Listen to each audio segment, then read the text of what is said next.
Sir, हा प्रकार नक्की काय घडलाय आणि आपण काय याची दखल घेतली? हे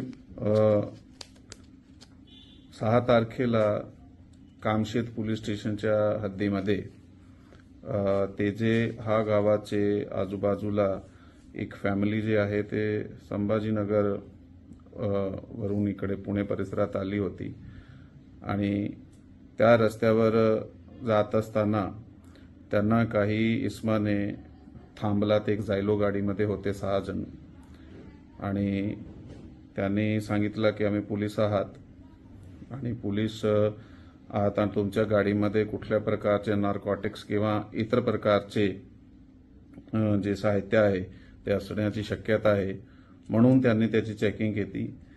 त्या गाडीमधून नार्कोटिक्स वगैरे काही सापडून आला नाही, नुसता एक त्याच सेंटरचे होते आणि 6 लोकांपैकी 5ला अटक करण्यात आलेला आहे यामध्ये आणि त्यांच्या विरुद्ध जे शिस्तभंगाची कारवाई आहे ती सुद्धा करण्यात आलेली आहे. पैसे यांनी किती घेतले होते? याच्यामध्ये ते जे प्रयत्न झालेला आहे म्हणजे असा झालेला होता की जे त्याची मागणी आहे FIR प्रमाणे ते मागणीपैकी काही पैसे त्याच्याकडे त्यावेळी नसता दुसऱ्या ठिकाणून फिर्यादीने त्याच्या अकाउंटमध्ये मागून घेतले होते त्याच्या भावाकडून आणि ते पुढे ATM मधून काढून द्यायचे असा ठरलेला होता त्यांचा. अमाऊंट काय ठरली? ते काही त्यावेळी तर 20 ते 50 हजार असे काही एक अमाऊंटची ट्रान्झॅक्शन फिर्यादी आणि फिर्यादीच्या नातेवाईकामध्ये झालेली होती, परंतु यापुढे ह्या घटनेला अंजाम आला नाही कारण त्यांनी पोलिसाला संपर्क केला होता. थँक्यू. जय हिंद, जय महाराष्ट्र. सर, हा प्रकार नक्की काय घडलाय आणि आपण काय याची दखल घेतली? हे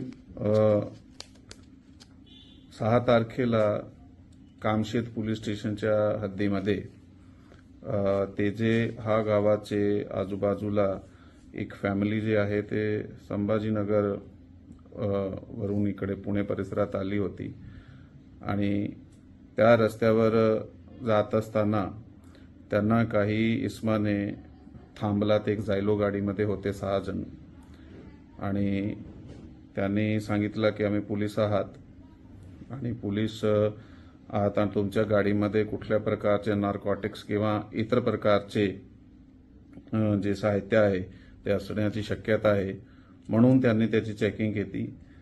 त्या गाडीमधून नार्कोटिक्स वगैरे काही सापडून आला नाही, नुसता एक त्याच सेंटरचे होते आणि 6 लोकांपैकी 5ला अटक करण्यात आलेला आहे यामध्ये आणि त्यांच्या विरुद्ध जे शिस्तभंगाची कारवाई आहे ती सुद्धा करण्यात आलेली आहे. पैसे यांनी किती घेतले होते? याच्यामध्ये ते जे प्रयत्न झालेला आहे